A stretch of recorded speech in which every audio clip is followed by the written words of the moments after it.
Assalamualaikum warahmatullahi wabarakatuh.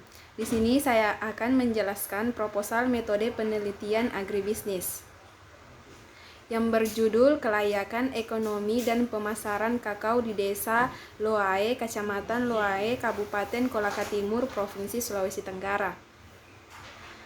Sebelum itu, perkenalkan, nama saya Nara Ari Putri Pratama, stambuk 083 2018 0146, kelas C3 Agribisnis. Di sini saya akan menjelaskan yang pertama itu pendahuluan, kedua tinjauan pustaka, yang ketiga metode penelitian. Bab 1 pendahuluan. 1. Latar belakang. Pertanian merupakan salah satu usaha penunjang kebutuhan pangan masyarakat, terkhususnya di Indonesia yang merupakan negara agraris di mana sebagian besar masyarakatnya bekerja di bidang pertanian. Sejak dulu hingga era sekarang, sektor pertanian sangatlah dibutuhkan dalam membangun ekonomi, khususnya di negara Indonesia yang tidak dapat dipisahkan dari sektor pertanian. Indonesia juga merupakan negara tropis di mana setiap tahun memiliki curah hujan dan sinar matahari yang cukup tinggi untuk pertumbuhan tanaman. Serta negara Indonesia memiliki lahan yang subur mampu membuat tanaman tumbuh dengan baik. Adapun komoditi tanaman tropis yang banyak di Indonesia meliputi minyak sawit, karet alam, kakao, kopi, teh, singkong, beras, dan rempah-rempah lainnya. Salah satu komoditi pertanian yang sangat berperan dalam meningkatkan ekonomi di Indonesia yaitu tanaman kakao. Telah diketahui bahwa Indonesia merupakan negara yang penyedia kakao ketiga terbanyak di dunia. Hal inilah yang mampu membuat kakao sebagai komoditas penyedia lapangan kerja yang cukup banyak. Kakao merupakan tumbuhan tanaman berbentuk pohon yang masuk dalam kategori perkebunan di mana ketinggiannya bisa mencapai 10 meter. Saat ini di Provinsi Sulawesi Tenggara masih terdapat potensi lahan yang belum diusahakan yaitu sekitar 329.000 hektar lebih, dan lahan yang terluas ada di Kabupaten Kendari yaitu hampir 50% dari luas lahan yang ada atau luas 139.967.000 hektar. Tahun 2019, Kolaka Timur merupakan wilayah terbesar penghasil kakao terbanyak di Kolaka Timur. Komoditi kakao merupakan komoditi andalan yang cukup berperan dalam skala perekonomian nasional dengan luas area perkebunan kakao 251.730 hektar. Program peningkatan kakao bagi petani merupakan langkah nyata untuk ikut memajukan agribisnis kakao. Kabupaten Kolaka Timur adalah salah satu kabupaten di Provinsi Sulawesi Tenggara, Indonesia. Ibu kota kabupaten ini terletak di Tirawuta. Kelayakan merupakan suatu kegiatan yang dilakukan untuk menentukan apakah suatu pekerja atau bisnis layak untuk dijalankan atau tidak. Kegiatan yang dilakukan yaitu mengidentifikasi masalah peluang, menentukan tujuan, dan menilai manfaat yang dihasilkan. Kelayakan ini mampu memberikan petunjuk dari kegiatan yang akan dikerjakan maupun sudah dikerjakan. Jika kegiatan tidaklah mendapat manfaat, maka pekerjaan tidak layak untuk dilanjutkan. Yang kedua, rumusan masalah. Yang pertama, mengetahui kelayakan ekonomi usaha tani kakao di Desa Ladongi, Kecamatan Ladongi, Kabupaten Kolaka Timur, Provinsi Sulawesi Tenggara. Yang kedua, mengetahui bagaimana saluran pemasaran bagi usaha kakao di Desa Ladongi, Kecamatan Ladongi, Kabupaten Kolaka Timur, Provinsi Sulawesi Tenggara. Yang ketiga, mengetahui margin pemasaran kakao di Desa Ladongi, Kecamatan Ladongi, Kabupaten Kolaka Timur, Provinsi Sulawesi Tenggara. Tujuan penelitian menganalisis. Yang pertama, menganalisis kelayakan ekonomi usaha kakao di Desa Loae, Kecamatan Loae, Kabupaten Kolaka Timur, Provinsi Sulawesi Tenggara. Yang kedua, menganalisis saluran pemasaran bagi usaha tani kakao di Desa Loae, Kecamatan Loae, Kabupaten Kolaka Timur, Provinsi Sulawesi Tenggara. Yang ketiga, menganalisis margin pemasaran kakao di Desa Loae, Kecamatan Loae, Kabupaten Kolaka Timur, Provinsi Sulawesi Tenggara. Yang keempat, manfaat penelitian. Yang pertama, penelitian ini diharapkan dapat memberikan gambaran serta informasi kepada petani kakao mengenai kelayakan usaha tani. Yang kedua, penelitian ini dapat dijadikan pertimbangan bagi pemerintah daerah setempat untuk mengambil keputusan dalam perencanaan untuk mengembangkan usaha tani di desa Loae. Yang ketiga, penelitian ini bisa dijadikan sebagai informasi dan referensi tambahan untuk penelitian selanjutnya. Bab 2, tinjauan pustaka. Yang pertama, kajian teoritis terdiri dari yang pertama, pengertian kelayakan ekonomi. Suatu studi kelayakan merupakan suatu kegiatan yang mempelajari secara mendalam tentang suatu kegiatan atau usaha atau bisnis yang dijalankan dalam rangka menentukan layak atau tidaknya suatu usaha tersebut dijalankan. Analisis kelayakan proyek merupakan suatu studi untuk melakukan penilaian terhadap proyek-proyek yang akan dikerjakan pada masa mendatang. Yang kedua, tujuan dilakukannya studi kelayakan. Kasmir dan Jakfar mengatakan paling tidak ada 5 tujuan mengapa sebelum suatu usaha atau proyek dijalankan perlu dilakukan studi kelayakan, yaitu yang pertama, menghindari resiko kerugian. Untuk mengatasi resiko kerugian pada masa yang akan datang harus ada semacam kondisi kepastian. Kondisi ini ada yang dapat diramalkan akan terjadi atau terjadi tanpa dapat diramalkan. Fungsi studi kelayakan adalah meminimalkan resiko yang tidak diinginkan, baik resiko yang dapat dikendalikan maupun yang tidak dapat dikendalikan.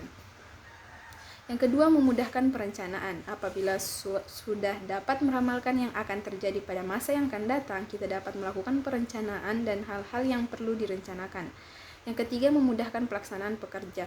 Berbagai rencana yang sudah disusun akan memudahkan pelaksanaan usaha. Pedoman yang telah tersusun secara sistematis menyebabkan usaha yang dilaksanakan dapat tepat sasaran dan sesuai dengan rencana yang sudah disusun. Yang keempat, memudahkan pengawasan. Pelaksanaan usaha yang sesuai dengan rencana yang sudah disusun akan memudahkan kita untuk melakukan pengawasan terhadap jalannya usaha. Pengawasan ini perlu dilakukan agar tidak melenceng dari rencana yang telah disusun. Yang kelima, memudahkan pengendalian. Apabila dalam melaksanakan telah dilakukan pengawasan, jika terjadi penyimpang akan mudah terdeteksi sehingga dapat dilakukan pengendalian atau penyimpangan tersebut. Yang ketiga, aspek-aspek kelayakan ekonomi. Untuk membuat analisis studi kelayakan ekonomi pada suatu bisnis agar lebih kuat, maka diperlukan dalam mempertimbangkan beberapa aspek. Yang pertama, aspek hukum dan legalitas. Yang kedua, aspek ekonomi dan budaya. Yang ketiga, aspek pemasaran. Yang keempat, aspek manajemen. Dan yang kelima, aspek keuangan. Yang keempat, pemasaran. Menurut Astrom dan Basus swasta, pemasaran adalah analisis, perencanaan, implementasi, dan pengendalian dari program-program yang dirancang untuk menciptakan, membangun, dan memelihara pertukaran yang menguntungkan dengan pembelian sasaran untuk mencapai tujuan perusahaan. Tantangan bagi pemasaran adalah menghasilkan pendapatan dengan memenuhi keinginan para konsumen pada tingkat laba tertentu tanpa melupakan tanggung jawab sosial. Manajemen pemasaran adalah sebagai kegiatan yang direncanakan dan diorganisasikan yang meliputi pendistribusian barang, penetapan harga, dan dilakukan pengawasan terhadap kebijakan-kebijakan yang telah dibuat yang tujuan untuk mendapat tempat di pasar agar tujuan utama dari pemasaran dapat tercapai dan sejalan dengan syariat Islam. Yang kelima, kakao. Kakao merupakan satu-satunya spesies di antara 22 spesies dalam genus Thamroma yang diusahakan secara komersial. Tanaman ini diperkirakan berasal dari lembah Amazon di benua Amerika yang mempunyai iklim tropis. Yang kedua, kajian penelitian terdahulu. Rio Kusnur Rival, Ali Ibrahim Hashim, dan Suryati Situmorong. Hasil penelitian. Tujuan penelitian ini adalah untuk menganalisis kelayakan ekonomi pertanian kakao dan pasar kakao. Penelitian ini dilakukan di 2 sentra produksi kakao Kabupaten Lampung Selatan, Merbau Mataram, dan Kecamatan Wai Panji. Penelitian ini dilakukan dengan metode survei. Tujuan penelitian dianalisis oleh kriteria investasi dan tingkat sensitivitas. Tujuan kedua dianalisis ada oleh rantai pemasaran, struktur pasar, dan margin pemasaran. Yang ketiga, kerangka pikir penelitian. Penelitian ini mengacu pada kerangka pikir tentang strategi mengenai kelayakan ekonomi dan pemasaran kakao di Desa Loai, Kecamatan Loai, Kabupaten Kolaka Timur, Provinsi Sulawesi Tenggara, guna untuk meningkatkan kesejahteraan petani. Kelayakan ekonomi merupakan suatu tindakan atau usaha yang dilakukan untuk mengurangi risiko yang akan terjadi kerugian. Pemasaran adalah proses yang menyeluruh, terpadu, serta terorganisir yang dilakukan dalam usaha untuk mampu mengakomodir permintaan pasar dengan menciptakan produk yang bernilai jual, menentukan harga, serta melakukan komunikasi dengan konsumen. Dan sebuah penentuan kelayakan ekonomi serta pemasaran usaha tani yang akan dilakukan diperlukan ketelitian untuk mendapatkan hasil yang maksimal. Kerangka pemikiran kelayakan ekonomi dan pemasaran kakao di Desa Loai, Kecamatan Loai, Kabupaten Kolaka Timur, Sulawesi Tenggara. Yang keempat, hipotesis. Berdasarkan latar belakang, masalah, dan tujuan penelitian, maka hipotesis yang dapat diangkat sebagai dasar dalam pemecahan masalah adalah sebagai berikut. Diduga aspek studi kelayakan atau X1, struktur pasar atau X2, saluran pemasaran atau X3, dan margin pemasaran atau X4 berpengaruh pada kelayakan ekonomi dan pemasaran kakao atau Y. Bab 3, metode penelitian. Yang pertama, metode penentuan lokasi dan waktu penelitian. Penelitian ini dilaksanakan di Desa Loai, Kecamatan Loai, Kabupaten Kolaka Timur, yang merupakan sentra penghasil kakao di Provinsi Sulawesi Tenggara. Lokasi penelitian ini dipilih secara sengaja atau purposif yang pertimbangan bahwa kecamatan tersebut merupakan sentra penghasil kakao di Provinsi Sulawesi Tenggara. Waktu penelitian ini dilakukan pada bulan April 2021. Yang kedua, metode penentuan sampel. Metode yang digunakan dalam penelitian ini adalah metode survei pengambilan sampel untuk pemasaran dilakukan dengan teknik snowball sampling. Cara pengambilan sampel dengan teknik ini dilakukan berantai. Pelaksanaannya pertama-tama dilakukan wawancara terhadap sampel petani, selanjutnya yang bersangkutan diminta untuk menyebutkan calon responden lainnya sehingga didapatkan suatu rantai pemasaran. Yang ketiga, metode pengumpulan data. Metode pengumpulan data yang dapat digunakan penelitian ini terdiri dari: yang pertama, wawancara merupakan metode pengumpulan informasi, yaitu dengan cara tanya jawab dari petani di Desa Loai, Kecamatan Loai, dengan menggunakan pedoman kuesioner. Yang kedua, observasi, yaitu melakukan pengamatan secara langsung di Desa Loai, Kecamatan Loai. Yang ketiga, dokumentasi merupakan teknik yang digunakan dalam penunjang untuk data yang telah diperoleh di lapang dengan cara pengambilan gambar, mengumpulkan data otentik dan sumber langsung maupun dokumen yang terkait dengan penelitian. Yang keempat, metode analisis data. Data yang digunakan adalah data primer dan data sekunder. Data primer diperoleh melalui teknik wawancara menggunakan kuesioner, sedangkan data sekunder diperoleh dari berbagai literatur dan beberapa instansi terkait. Metode analisis yang digunakan adalah analisis kuantitatif dan analisis deskriptif kualitatif. Analisis kuantitatif digunakan untuk menganalisis kelayakan ekonomi, analisis laju kepekaan, dan analisis margin pemasaran. Analisis deskriptif kualitatif digunakan untuk saluran pemasaran dan struktur pasar.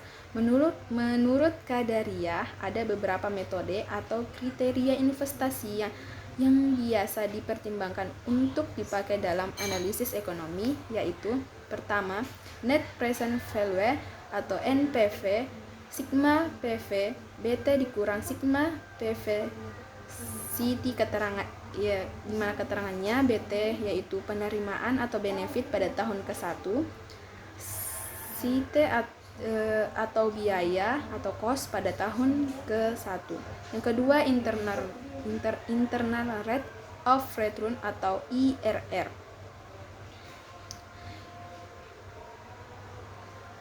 Di mana IRR sama dengan I2 ditambah NPV 1 per NPV 1 tambah NPV 2 dikali dikali I1 dikurang I2. Keterangan I1 sama dengan diskon rate yang menghasilkan NPV negatif, I2 sama dengan diskon rate yang menghasilkan NPV positif.